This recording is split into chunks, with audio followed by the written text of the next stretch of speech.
ছোটবেলাটা কেমন ছিল চাঁদপুরের? ছোটবেলাটা গ্রাম্য পরিবেশের ছিল। আমরা আমার দাদা ছিল ধান চাষ করত আচ্ছা। এবং দাদার সাথে হলো আমি একটা সময় যাইতাম যে গরুর যে খাবার, হুম, হুম, আমাদের হুম। গরু পালন করতো এবং সেই গরুর একদম ন্যাচারাল দুধটাই আমরা খাইতাম মানে ফ্যামিলি। তো আমার দাদা যখন ঘাস কাটতে যেত ওনার সাথে যেতাম। অনেক পানি ছিল, বন্যা হতো আমাদের এদিকে।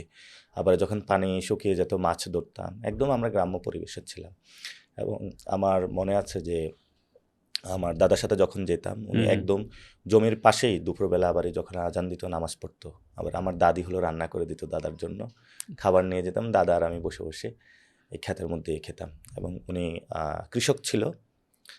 তো ছোটবেলাটা আমার গ্রামেই কেটেছে। গ্রামীণ যে পরিবেশটা রয়েছে, মানুষের জীবন কেমন, জীবনযাত্রাটা কেমন, সেভাবেই আমি দেখেছি। এবং আমাদের এই সময় হলো বন্যা হতো মাঝে মধ্যে। বন্যার পানি যখন উঠতো তখন আমাদের লাইফটা অনেক ডিফিকাল্ট হতো কত সালের সবার দিকে এটা? জীবনে। এটা হলো ৮৮-র বন্যা। ৮৮-র বন্যা। সেটা তো গল্প শুনেছি, কিন্তু হুম, ৯০-এর হুম। পরে আপনার ২০০০-এর সালের দিকে একটা বন্যা হয়েছিল। ২০০০ সালে একটা বন্যা ওই হয়েছিল। বন্যাটা হলো আমি দেখেছিলাম।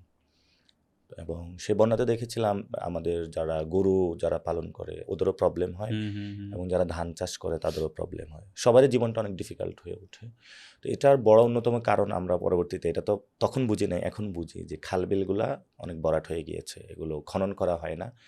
ড্রেনেজ সিস্টেম নাই এবং যারা ওই ধরনের আ মানে অর্ডার দেওয়া হয় সরকারি খাল খনন কর্মসূচি নিয়ে যায়, তারা একটু কেটে আর কাটে না। মানে দুর্নীতিটারই এই হলো অবস্থা আমাদের সোসাইটির। তো ছোটবেলায় আমি আমার বাবা ইবতেদায়ী শিক্ষক ছিল। আব্বুর সাথে আ মাদ্রাসায় যেতাম এবং সবাই আমাকে একটু আদর করতো যেহেতু হলো বাবা টিচার। তো একটা পর্যায়ে আমি যেখানে পড়াশোনা করতাম আলিয়া মাদ্রাসায়, পরে বাবা বলল যে, "তোমাকে একটু কওমি মাদ্রাসায় পড়তে হবে যাতে কোরআনটা শুদ্ধ হয়।" তো পরবর্তীতে আমি কওমি মাদ্রাসায় নুরানীতে ভর্তি হই। তো আপনি কি হাফেজ? আমি হেফজ পড়ি নাই। আচ্ছা। তবে কোরআনটা সহি শুদ্ধ ভাবে পড়ার পড়তে জন্য হয়। ১ম ২ বছর নুরানী পড়তে হয় যাতে হুম, হুম, হুম। এটা সহি শুদ্ধভাবে সিপারা পড়া বা যায়। একটা ছোট বই থাকে, হ্যাঁ, রাইট? হ্যাঁ, হ্যাঁ, হ্যাঁ। হ্যাঁ।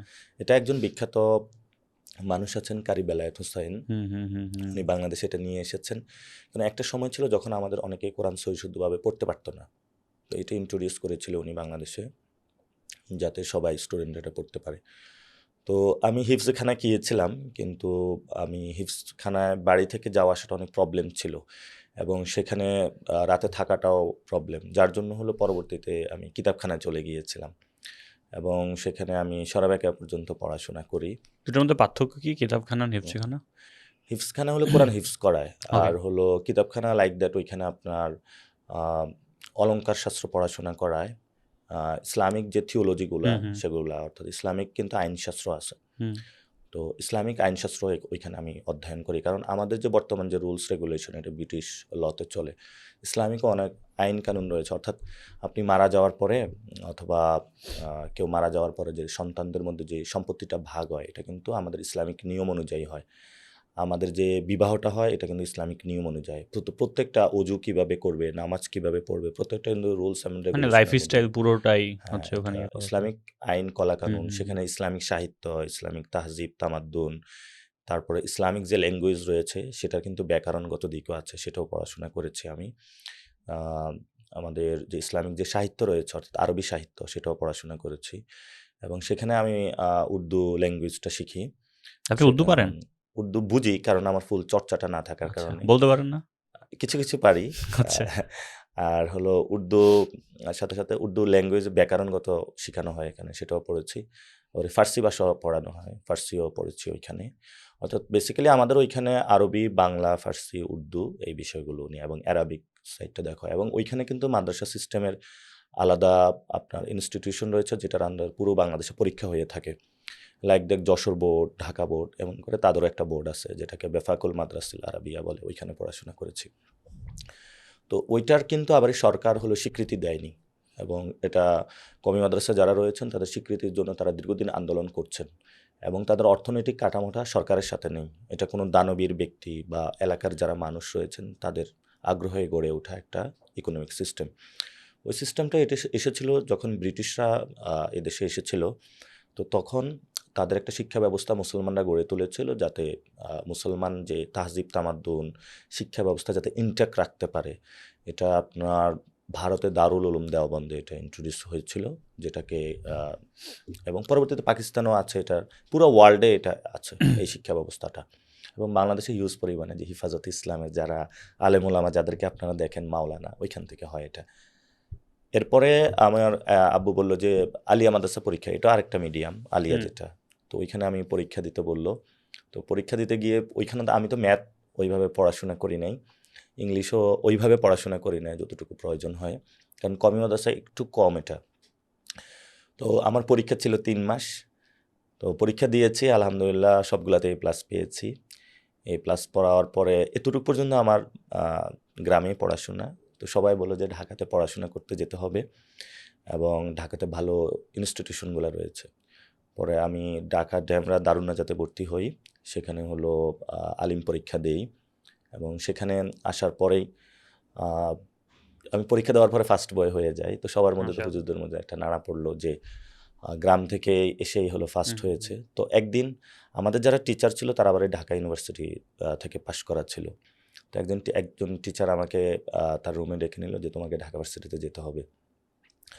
তো আমি তো কিতাব নিয়ে ব্যস্ত, অথবা দেখা গেছে ওই সময় আমি তাহাজ্জুদ নামাজও পড়তাম, নামাজ টামাজ সব কিছু নিয়ে ব্যস্ত। তো আমি বললাম যে ওইখানে যেতে হবে, আমি তো আরও আলেম হতে চাই। বললো না, তোমার ওইখানে ভালো এডুকেশন সিস্টেম আছে। তো পরে আমি প্রিপারেশন নেওয়া শুরু করি। তো আমার ফার্স্ট ইয়ারের পরেই মানে ইউনিভার্সিটি প্রিপারেশন নেওয়া শেষ হয়ে যায়। তো আমার যে ইংলিশ টিচার ছিল উনি বললো যে হ্যাঁ তুমি ভালো করবে ভার্সিটির যে পরীক্ষা আছে সেটাতে। তো আমাদের এখান থেকে যারা ভার্সিটিতে এক্সাম দেয়, দেখা গেছে আমরা যদি 300 জন থাকি 200 জনের ভার্সিটিতে চান্স পাই এমন করে। তো পরে আমি স্টুডেন্ট মাঝে ঘোষণা দিলাম এবার আমি ভার্সিটিতে ফার্স্ট হব। আমার সব কিছুই শেষ করা ছিল।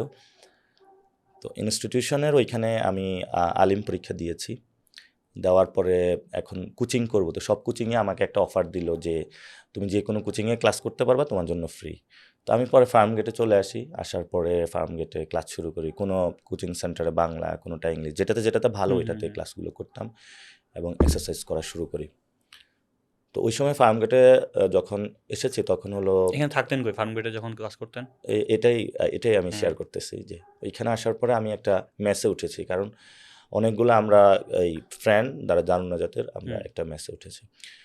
ওঠার পরে আমরা 1 মাস হলো আমরা ক্লাস করেছি ওই ফার্মগেটে বিভিন্ন কোচিংয়ে। তো একদিন রাতের বেলা আমি বাংলা শীট পড়তেছিলাম। তো হুট করে দেখি দরজায় ঠক ঠক আওয়াজ। তো আমি চিন্তা করলাম কে আসছে এত রাতে, আমি একটু দেখি। দরজাটা খুলে দেখে হলো বিশাল বিশাল অস্ত্র নিয়ে অনেকগুলো লোক ঢুকতেছে। তো বললো এই তুমি কি করো? আমি বললাম স্যার আমি তো বাংলা শীট পড়তেছি, আমি পরীক্ষার দিব। বললো যে তুমি শিবির করো। আমি বললাম না আমি তো শিবির করি না। তো বললো যে তুমি এইখানে কেন? আমি বললাম এই যে পরীক্ষার জন্য আমি প্রিপারেশন নিচ্ছি, এখানে মেসে উঠেছি। ওরা কিছুই শুনলো না, আমাদের সবগুলোকে মারা আরম্ভ করলো যারা স্টুডেন্ট ছিলাম ওইখানে। কতজন ছিলেন? আমরা 12 জন ছিলাম। এরিয়া কোনটা ছিল? কোথায়? তেজগাঁও, তেজকুনিপাড়া এটা। ওকে। তো তারপরে হলো আমাদের বললো যে স্যার আমি তো শীট পড়তেছিলাম, আমার তো এক্সাম আছে সামনে। বললো না, এখানে আন্দোলন হয়েছে, আমাদেরকে পুলিশ বলেছে যে এখানে তোমরা ষড়যন্ত্র করতেছো। তো পরে আমাদেরকে মেরে টেরে রাতে হলো অনেকগুলো, আমি ওরা যেভাবে কথা বলতেছিল মনে হচ্ছে মদ খেয়ে আসছে, চোখ লাল লাল, খুবই ট্রাঙ্কে অবস্থা, জাস্ট সবাইকে গালাগালি করতেছিল। তো আমি তো তখন ছোট ছিলাম, মাত্র ইন্টার পরীক্ষা দিয়েছি। তো পরে বললো চলো সবাইকে চলো। তো পরে গাড়িতে উঠাইলো, চোখ বেঁধে এক জায়গায় নিয়ে গেল। চলো বলতো নাকি একদম বলতো বেটা চল? মানে আমি একটু ভদ্র ভাষা বললাম, দরকার নাই, যেটা র আপনি সেটাই এটা বলেন। একদম বলে হারামজাদা চল এরকম। তো এখানে নিয়ে আমাদেরকে থানায় নিয়ে গেল। তো চোখ খুলে দেখি একটা অন্ধকার প্রকোষ্ঠ রুমে আছি। মানে তখন কি চোখ বেঁধে নিয়ে গেছে আপনাদের? চোখ বেঁধে নিয়ে গেছে। ওইখানে যাওয়ার পরে হলো খুলে দিছে। তো ওইখানে দেখছি যে প্রথমে ঢুকার পরে ওরা খুব আনন্দ উল্লাস করতেছে এই থানার মধ্যে। তো আমি যেই আমাদের রুমের যে দারোয়ান ছিল তাকে জিজ্ঞেস করলাম কি হয়েছে, যে মদ ধরা পড়েছে, অর্ধেক হলো জমা দিয়েছে, অর্ধেক হলো ওরা খাচ্ছে, মেয়ে নিয়ে উল্লাস করতেছে। তা আমি কি বলবো, আমি তো থানাতে। কোন থানা এটা? এটা হলো তেজগাঁও থানা। কত সালের কাহিনী এটা? এটা 13 সালের কাহিনী। থানাগুলোতে এমনই হয়, আমি হয়তো আরো বিস্তারিত বলতে পারবো।